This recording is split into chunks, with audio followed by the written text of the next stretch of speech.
Biji yang tadi sudah punya promeristem, kemudian dia jadi calon akar. Dari calon akar itu kita kenal dengan sebutan nanti meristem primer. Nah, meristem primer ini nanti akan berada di ujung, juga ada di ujung. Ya, meristem primer. Yang tadinya promeristem jadi meristem primer. Maka kalau di sini ada meristem primer di ujung pada akar, ada meristem primer yang ada di ujung batang. Kira-kira yang ada di ujung itu satu jaringan atau banyak jaringan? Satu. Jadi dari promeristem itu masih satu, yang sekarang sudah punya primer ini juga masih satu. Maka kalau di sini meristem primer, itu meristem yang ada di ujung yang tersusun dari sel-sel meristem yang sama. Kemudian dia melakukan pembelahan cleavage, kemudian terjadi elongasi, dan kemudian terjadi diferensiasi.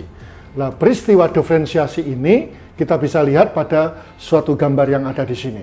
Karena di ujung maka dikenal dengan sebutan apikal. Nah ini, kalau ditanya bagian yang tadi satu ujung tadi ini tuh satu jaringan atau banyak jaringan?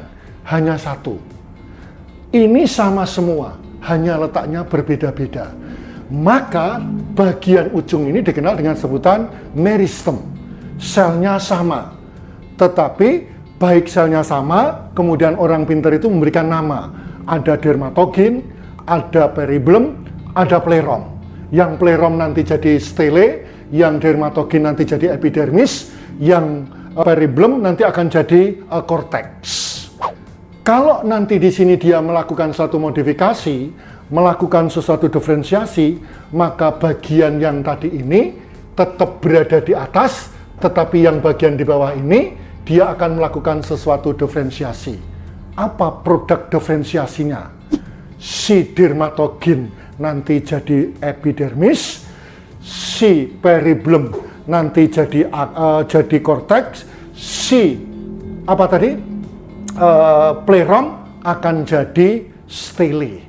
Nah, ketika di sini nanti ada epidermis, ada parenchyma cortex, ada cambium yang nanti akan jadi xilem dan phloem, nanti akan jadi periblem yang nanti akan jadi stele, maka prosesnya akan terlihat. Begitu juga pada akar.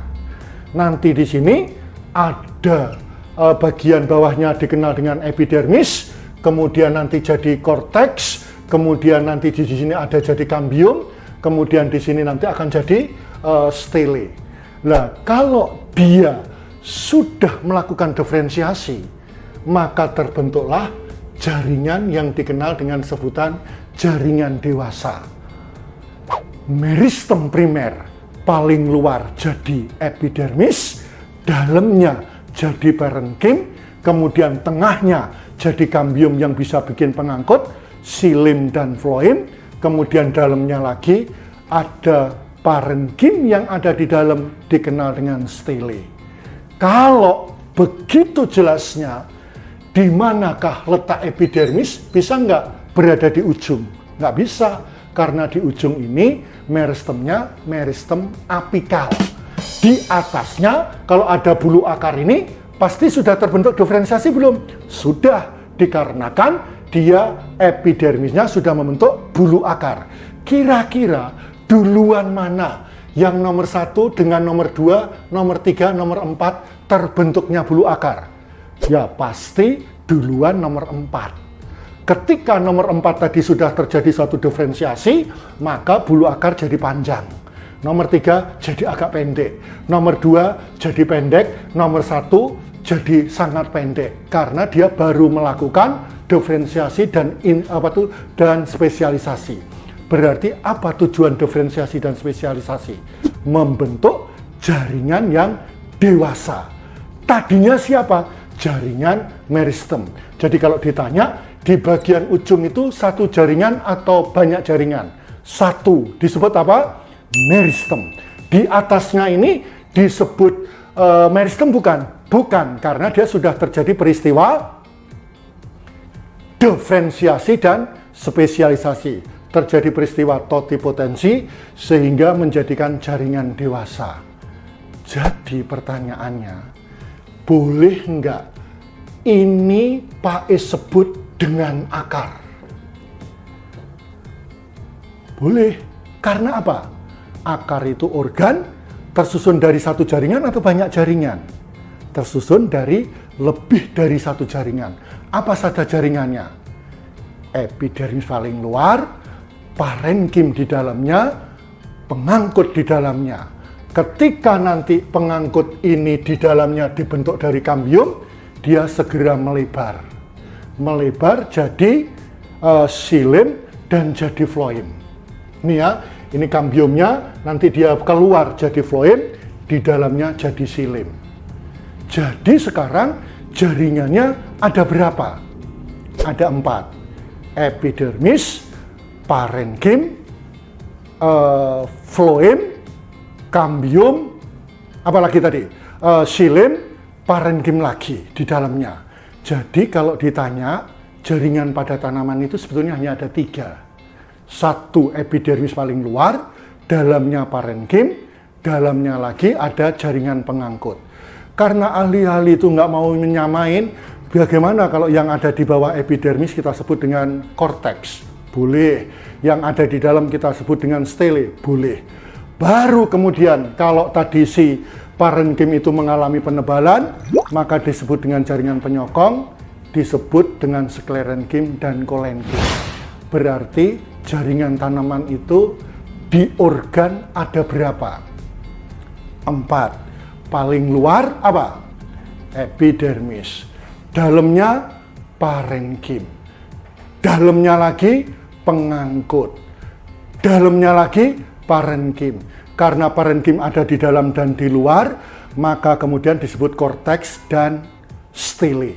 Nah, jika sel parenkim tadi menebal, jadi kuat, maka dikenal dengan sebutan kolenkim. Kalau hanya bagian tertentu dia mengalami penebalan, maka kolenkim itu ada yang hidup dan ada yang mati. Tetapi kalau sklerenkim semua menebal, maka selnya mati. Jadi ada epidermis, parenkim, sklerenkim, kolenkim, dan pengangkut. Pertanyaannya, siapa yang bikin pengangkut? Siapa yang bikin pengangkut? Kambium. Dengerin, kambium ke dalam jadi apa? Jaringan apa? Jaringan apa? Xilem. Keluar jadi apa? Jadi kulit. Pertanyaannya, jadi floem. Sebetulnya kalau ditanya, kalau ada batang, kulit dulu atau kayu dulu? Kulit. Kulit itu disusun sama floem. Apa bahasa Indonesianya floem? Jaringan tapis. Jaringan kulit. Apa itu kayu? Xilem. Xilem itu jaringan pembuluh kayu. Maka kalau ditanya, di mana letaknya kambium? Antara kulit dan kayu. Pertanyaannya, jika di sini kalau ditanya, siapa itu kayu? Xilem. Siapa itu kulit? Floem. Berarti di kulit ada jaringan apa saja? Epidermis, korteks, apa? Floem, kambium, terus apa? Kayu, dalamnya lagi tengah ada stele. Jadi mudah dihafalin jaringan itu. Paling luar epidermis, dalamnya parenkim. Kalau dia menebal jari penyokong meliputi kolenkim dan sklerenkim, ada pengangkut yang disusun sama kambium jadi apa? Xilem dan floem. Dalamnya lagi ada parenkim. Berarti kalau ditanya, seluruh tanaman itu yang paling banyak itu mengandung jaringan apa? Parenkim. Berarti kalau ditanya, siapa yang ngangkut air menuju dari tanah menuju ke daun? Xilem. Berarti dia lewat kayu atau lewat kulit? Lewat kayu. Apa bahasa Latinnya yang ada di kayu berupa pembuluh kayu? Xilem. Apa bahasa Latinnya pembuluh yang ada di kulit? Floem. Berarti kalau begitu xilem itu di dalam atau di luar? Di dalam. Di dalam apa? Kambium. Jadi kalau ditanya, di mana letaknya kambium?